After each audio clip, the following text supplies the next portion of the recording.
सभी को good morning, नमस्कार। मैं Shubhkaran, assistant professor EAFM Shri Radhe Shyam R Murarka, government PG college Jhunjhunu. आज के व्याख्यान में बीकॉम पार्ट 3rd ईयर के विद्यार्थियों के लिए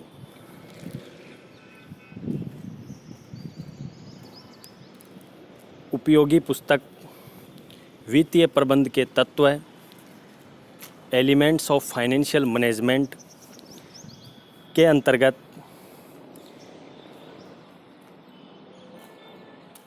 यूनिट प्रथम में आपके एग्ज़ाम की दृष्टि से यूनिट प्रथम बहुत ही महत्वपूर्ण है। इसमें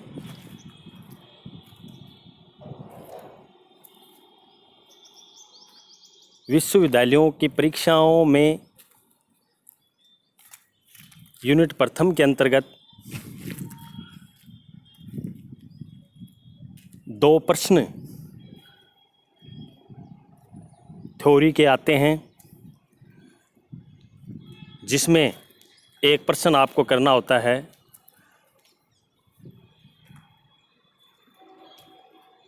प्रत्येक यूनिट में से एक प्रश्न करते हुए कुल 5 प्रश्न आपको करने होते हैं, जिसमें एक प्रश्न 20 नंबर का होता है। प्रथम यूनिट के अंतर्गत हम वित्तीय प्रबंध फाइनेंशियल मैनेजमेंट के अंतर्गत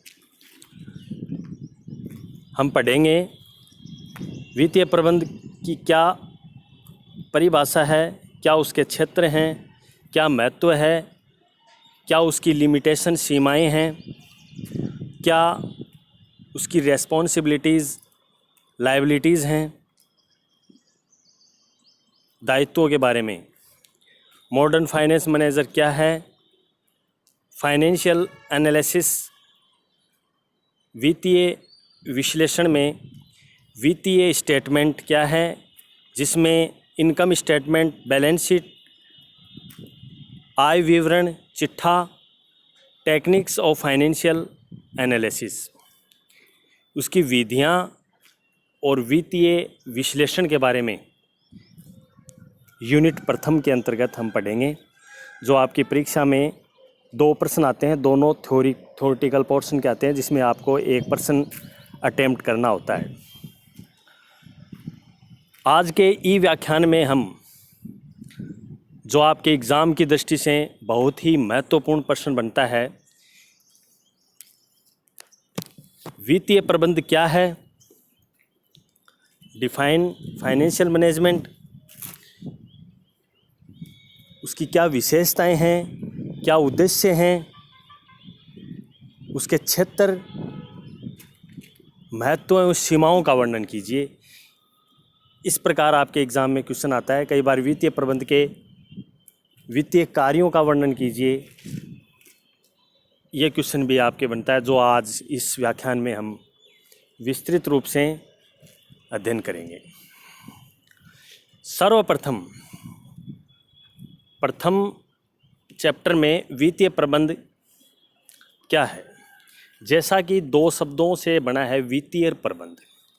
वित्तीय प्रबंध को जानने से पहले अपने को वित्त के बारे में जानना बहुत ज़रूरी है। जैसा कि आप जानते भी हैं कि वित्त क्या है। वित्त फाइनेंस, वित्त के बगैर न तो देखो अपना व्यवसाय कर सकते हैं, न को दैनिक दिनचर्या में काम में आने वाली वस्तुएं खरीद सकते हैं। इसलिए वित्त व्यवसाय का एक मूलाधार भी कहा जाता है, क्योंकि वित्त के बगैर व्यवसायिक संगठन हो, कंपनी हो, फर्म हो, साझेदारी संगठन हो, इनको चलाने के लिए वित्त बहुत आवश्यक है। सामान्यतः अपन वित्त को 4 भागों में बांटा गया है। पहला है सार्वजनिक वित्त पब्लिक फाइनेंस, निजी वित्त प्राइवेट फाइनेंस, संस्थागत वित्त इंस्टीट्यूशनल फाइनेंस, अंतर्राष्ट्रीय वित्त इंटरनेशनल फाइनेंस। सार्वजनिक वित्त के बारे में अपन संक्षेप में जानें।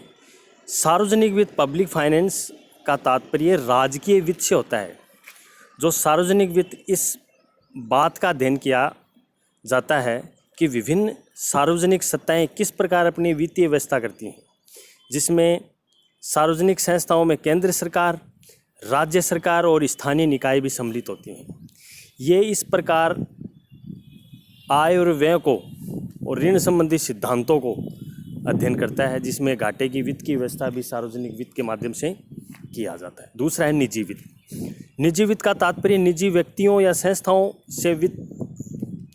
संस्थाओं के वित्त से है, जिसके अंतर्गत इस बात का अध्ययन किया जाता है कि विभिन्न व्यक्ति या निजी संस्थाएं किस प्रकार आय प्राप्त करती हैं, किस प्रकार उनका व्यय करती हैं। इसको भी मुख्य रूप से 3 भागों में बांटा गया है। व्यक्तिगत वित्त और भी इसके अनेक प्रकार के वित्त में personal finance, business finance, non profit making institutional finance. आगे अपन इसकी भूमिका का अध्ययन करने से पहले अब आते हैं मेन टॉपिक पे, वित्तीय प्रबंध का अर्थ और उसकी परिभाषा। जैसा कि आपको पूर्व में मैंने बताया कि वित्तीय प्रबंध का अर्थ, देखो वित्तीय प्रबंध मुख्य रूप से व्यवसायिक प्रबंध का एक क्षेत्र है, जिसके अंतर्गत व्यवसाय की वित्तीय क्रियाओं एवं वित्त कार्य का कुशल संचालन किया जाता है। इसके लिए नियोजन, आवंटन, नियंत्रण आदि सभी प्रकार के कार्य किए जाते हैं, वित्तीय प्रबंध कहलाता है। सामान्य शब्दों में अपन पढ़ें कि वित्तीय प्रबंध उपक्रम के वित्त तथा वित्तीय क्रियाओं के सफल एवं कुशल प्रबंध के लिए जिम्मेदार होता है। यह कोई उच्च कोटि की लेखांकन एवं वित्तीय सूचना प्रणाली नहीं होता है। यह फर्म के वित्त तथा वित्त से संबंधित पहलुओं पर निर्णय करने तथा नीति निर्धारण करने में भी महत्वपूर्ण भूमिका का निर्वहन करता है। दूसरे शब्दों में अपन कहें कि वित्तीय प्रबंध उपक्रम के व्यापक हितों का प्रतिनिधित्व करता है तथा यह संस्थाओं में विभिन्न प्रकार के क्रियाओं की देखरेख भी करता है। वित्तीय प्रबंध कहलाता है, जिसमें सही रूप से संसाधनों का समुचित उपयोग करते हुए वित्त का इस प्रकार से अनुमान, इस प्रकार से क्रियान्वयन करना है जिससे उपक्रम को लाभ मिले। परिभाषाओं में अपन अध्ययन करें हावर्ड एवं उपटन के अनुसार, वित्तीय प्रबंध नियोजन एवं नियंत्रण को वित्त कार्य पर लागू करना है, वित्तीय प्रबंध कहलाता है। और भी अनेक प्रकार की परिभाषाएं हैं, जिनमें अपन देखते हैं वेस्टर्न एंड ब्राहिम के अनुसार वित्तीय प्रबंध वित्तीय निर्णय लेने की वह क्रिया है जो व्यक्तिगत उद्देश्यों और उपक्रम के उद्देश्यों में समन्वय स्थापित करती है। इस प्रकार से अपन निष्कर्ष रूप से ये कह सकते हैं कि वित्तीय प्रबंध व्यवसायिक प्रबंध का एक वह क्षेत्र है जिसके अंतर्गत व्यवसाय की वित्तीय क्रियाओं एवं वित्त कार्य का कुशल संचालन किया जाता है। इसके लिए नियोजन, आवंटन एवं नियंत्रण के कार्य भी किए जाते हैं, वित्तीय प्रबंध कहलाता है। आगे अपन वित्तीय प्रबंध की प्रकृति, विशेषताएं, nature of characteristics of financial management के बारे में पढ़ेंगे। वित्तीय प्रबंध की प्रकृति व्यवसायिक प्रबंध में एक महत्वपूर्ण है, अतः इस वित्तीय प्रबंधक की भूमिका भी महत्वपूर्ण बन गई है। इस प्रकार आधुनिक विचारधारा के अनुसार वित्त कार्य या वित्तीय प्रबंध की निम्नलिखित विशेषताएं हैं। पहला है व्यवसाय प्रबंध का एक अभिन्न अंग है and indispensable organ of business management. वित्तीय प्रबंध का एक अभिन्न अंग माना जाता है क्योंकि वित्तीय प्रबंध की परंपरागत विचारधारा के प्रचलन के समय वित्तीय प्रबंधक को व्यवसाय के प्रबंध में एक महत्वपूर्ण व्यक्ति माना जाता है, परंतु आधुनिक व्यवसायिक प्रबंध में वित्तीय प्रबंध व्यवसायिक प्रबंध का एक प्रमुख अंग है तथा वित्तीय प्रबंधक उच्च प्रबंधक के सक्रिय सदस्य के रूप में एक भूमिका निभाता है। इस प्रकार से अपन कह सकते हैं कि वित्तीय प्रबंध में व्यवसायिक प्रबंध का एक अभिन्न अंग है। दूसरा है विशेषताओं सतत प्रक्रिया, कंटिन्यूस प्रोसेस।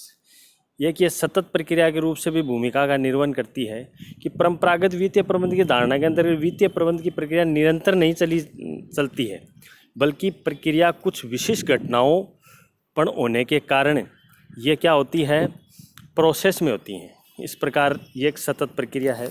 तीसरा है वर्णनात्मक कम तथा विश्लेषणात्मक अधिक, less descriptive and more analytical.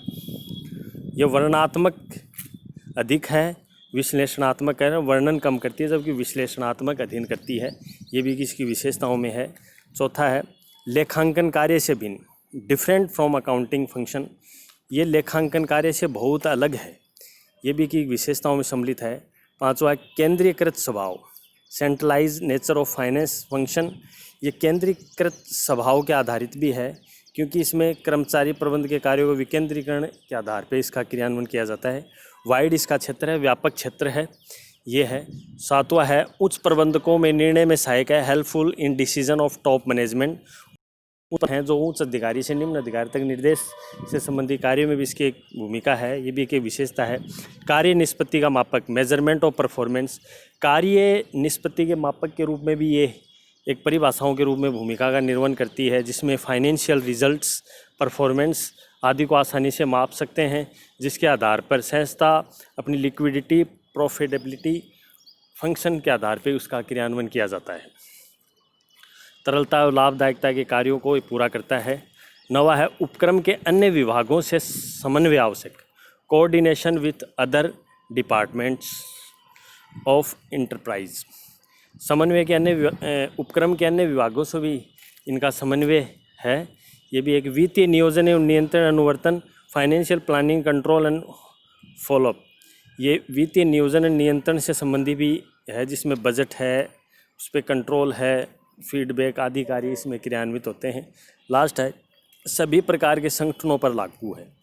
ये सभी प्रकार के संगठन हैं उस पर ये लागू है, जिसमें एकाकी स्वामित्व है, निगमित संगठन, गैर लाभकारी संगठन आदि क्रियाओं पर लागू है। इनकी विशेषताएं हैं जो कि आपके एग्ज़ाम की दृष्टि से महत्वपूर्ण है। अगला अपन अध्ययन करेंगे बहुत ही महत्वपूर्ण वित्तीय प्रबंध के उद्देश्य, ऑब्जेक्टिव ऑफ फाइनेंशियल मैनेजमेंट। देखो जैसे वित्तीय प्रबंध के उद्देश्यों में अपन करें कि वित्तीय प्रबंध का मेन ऑब्जेक्टिव क्या है, जिसमें अपन देखने को मिले तो वित्तीय प्रबंध को अपन कहें कि उपक्रम के लिए तरल व लाभदायक वित्त की व्यवस्था करना होता है, जिसमें विस्तृत रूप से देखने में वित्तीय प्रबंध का उद्देश्य फर्म के उद्देश्यों की प्राप्ति को अधिकतम सहायता पहुँचाना, मतलब अधिकतम लाभ, अधिकतम संपत्ति उनको आधार पे करना। इसलिए एक संगठन को वित्तीय प्रबंध के उद्देश्यों में लाभ को अधिकतम करना, प्रॉफिट मैक्सिमाइजेशन, लाभ को अधिकतम करने किस प्रकार से अर्जित किया जाए, क्योंकि परंपरागत रूप से व्यवसाय को एक आर्थिक संस्था माना जाता है। इस संस्था के कुशलता को जांचने के लिए लाभ को एक अच्छा प्रमाण माना गया है। इसलिए व्यवसाय का एक प्राकृतिक उद्देश्य है कि लाभ अधिकतम या लाभ अर्जित करें। इसके अपन विस्तृत रूप से अध्ययन करने से पहले इसके पक्ष में तर्क हैं कि लाभ अधिकतम करना विवेक पर आधारित है, आर्थिक कुशलता का सूचक है, साधनों का कुशल आवंटन उपयोग है, व्यवसाय के निर्णयों की सफलता का मापक है, प्रेरणा का स्रोत माना जाता है, सामाजिक लाभ को अधिकतम करना माना जाता है। ये अनेक प्रकार के हैं। दूसरा है संपदा के मूल्य को अधिकतम करने का सिद्धांत, मैक्सिमाइजेशन ऑफ वेल्थ प्रिंसिपल। संपदा, असेट्स को किस प्रकार से अपने को करना है इम्प्रूव, क्योंकि जब लाभ को अधिकतम करने के स्थान पर संपदा के मूल्य को अधिकतम करना व्यवसाय का मूल उद्देश्य माना जाता है, क्योंकि वित्तीय प्रबंध का उद्देश्य भी फर्म की संपदा के मूल्य को अधिकतम करना होता है। क्योंकि फर्म हो, कंपनी हो, जो भी है, उसमें अपने असेट्स में वृद्धि करेंगे। किस प्रकार से वृद्धि करें, ये इसके मुख्य रूप से दो उद्देश्यों के रूप में भूमिका का निर्वहन करता है। आगे अपन अध्ययन करेंगे वित्तीय प्रबंध के कार्य, फंक्शन ऑफ फाइनेंशियल मैनेजमेंट, या वित्त के कार्य या वित्तीय प्रबंध के क्षेत्र। बात एक ही है जो कि एग्ज़ाम में आपको अलग से भी इनको पूछते हैं कि वित्तीय प्रबंध के कार्य क्या हैं, फंक्शन ऑफ फाइनेंशियल मैनेजमेंट, वित्तीय कार्य क्या हैं, फंक्शन ऑफ फाइनेंस एंड वित्तीय प्रबंध के स्कोप या क्षेत्र क्या हैं। बात एक ही है। देखो, वित्तीय प्रबंध में एक व्यवसायिक उपक्रम में वित्तीय प्रबंध को कुछ महत्वपूर्ण कार्य करने होते हैं जिनमें वित्त के कार्यों के रूप में जाना जाता है, जिसमें वित्तीय प्रबंध के कार्यों को दूसरे नामों से वित्तीय विशेषज्ञ एक मत नहीं है, फिर भी अपन ने इसका अध्ययन करिए। वित्तीय प्रबंध के कार्यों में पहला आता है प्राथमिक एवं प्रशासनिक कार्य। प्राथमिक कार्यों में कोषों का नियोजन, प्लानिंग ऑफ फंड, क्योंकि फंड कहाँ से अपने को करना है, कोषों का नियोजन किस प्रकार करना है। दूसरा, कोषों का संग्रहण, राइजिंग ऑफ फंड्स, कोषों का किस प्रकार से संग्रहण करें, कहाँ से कलेक्शन करें। कोषों का आवंटन, अलॉटमेंट ऑफ रिसोर्सेज, कोष को किस प्रकार से अलॉटमेंट करें, ये हैं, ये इसके प्रशासनिक है। आगे आय का आवंटन, अलोकेशन ऑफ इनकम, आय है उनका अलोकेशन आवंटन किस प्रकार से करें। कोषों पर कंट्रोल कैसे करें, कंट्रोल ऑफ फंड्स, फर्म के अन्य विभागों से समन्वय किस प्रकार से निर्धारित करें, ये भी है। अगला है यदा कदा किए जाने वाले कार्य किस प्रकार से करें। तो ये तो अपने इसमें इसके 76 कार्य वित्त हैं। अगला है नैतिक कार्य, दैनिक कार्य। नैतिक कार्य दैनिक कार्यों में दैनिक प्रवृत्ति के होते हैं, जिसमें लेखाकार, रोकड़ या लिपिक आदि के द्वारा किए जाते हैं, जिसमें रोकड़ प्राप्ति, उसके विवरण का पर्यवेक्षण, रोकड़ शेषों का व्यवस्थित और सुरक्षित रखना, उधार के व्यवहारों का प्रबंध करना, प्रत्येक व्यवहार को लेखों और उसके लेखों को किस प्रकार सुरक्षित करना, पेंशन कल्याण योजनाओं का प्रशासन किस प्रकार करना, राजकीय नियमों का पालन किस प्रकार करना। तो इस प्रकार ये कार्य हैं। अगला टॉपिक है बहुत ही महत्वपूर्ण, वित्तीय प्रबंध का महत्व है। देखो, वित्तीय इंपॉर्टेंस ऑफ फाइनेंशियल मैनेजमेंट। वित्तीय प्रबंध के महत्व में व्यवसायिक संगठनों में वित्तीय प्रबंध का महत्व 50 व 60 व 70 वर्षों में बहुत अधिक बढ़ गया है, जिसमें वित्तीय प्रबंध के महत्वों में मुख्य रूप से सम्मिलित है। एक तो है उपक्रम की सफलता का आधार, basis of success of enterprises, कि उपक्रम की सफलता का आधार क्या है। देखो, उपक्रम है, फर्म है, उनका आधार ही वित्त है। तो एक तो ये है। साधनों का अनुकूलतम आवंटन उपयोग, साधनों का किस प्रकार से अपन आवंटन करना है, जैसे वित्त आया उसको किस प्रकार से अलॉटमेंट करना है, किस प्रकार से उनका यूटिलाइज करना है, ये है। निर्णय का केंद्र बिंदु, central focal point of decision making, decision निर्णय किस प्रकार से किया जाता है, उसका केंद्र बिंदु कहाँ माने, जिसमें प्रबंधक सही तरीके से निर्णय ले सके। आगे है कार्य निष्पत्तियों कुशलता का मापन, measurement of performance and efficiency, कार्य की निष्पत्तियों कुशलता का मापन किस प्रकार से किया जाए, ये भी उसका महत्व है। आगे है राष्ट्रीय नियोजन, समन्वय एवं नियंत्रण आधार, basis of planning, coordination and control, किस प्रकार से उसकी प्लानिंग करनी है, कोऑर्डिनेशन करना है, किस प्रकार कंट्रोल करना है फाइनेंस का।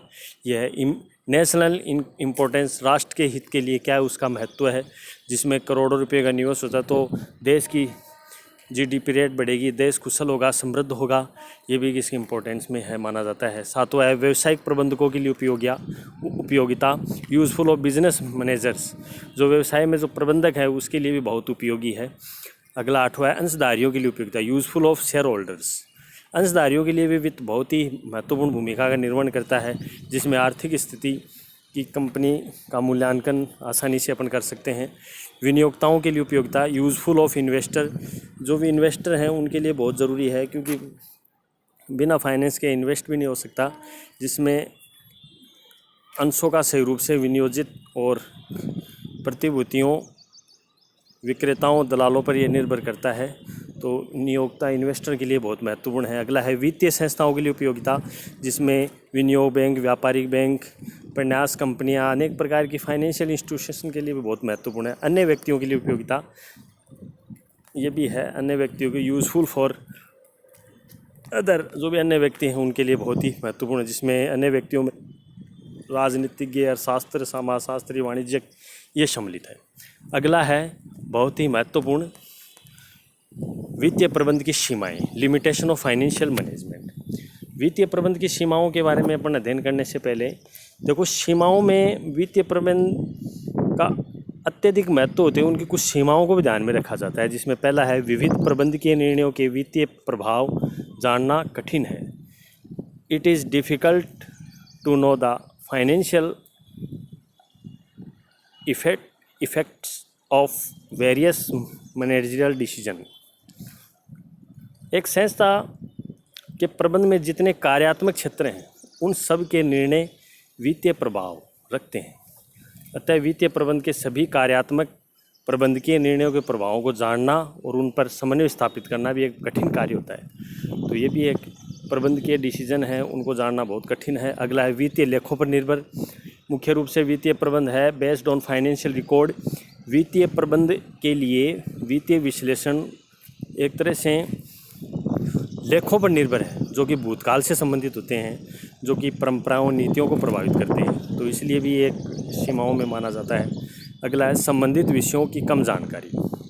वित्तीय प्रबंध का सही उद्देश्य तभी प्राप्त होता है जिसमें सभी प्रकार के विषय जैसे प्रबंध, लेखांकन, मैनेजमेंट, अकाउंटिंग, स्टैटिस्टिक्स, इकोनॉमिक्स, है ना, इनकी अच्छी जानकारी हो, क्योंकि इसके अभाव में उच्च प्रबंधक सही निर्णय नहीं ले पाएगा, इसलिए इसका जानना, प्रभाव जानना सक्षम नहीं होगा। वस्तुनिष्ठता का भाव, लैक ऑफ ऑब्जेक्टिविटी।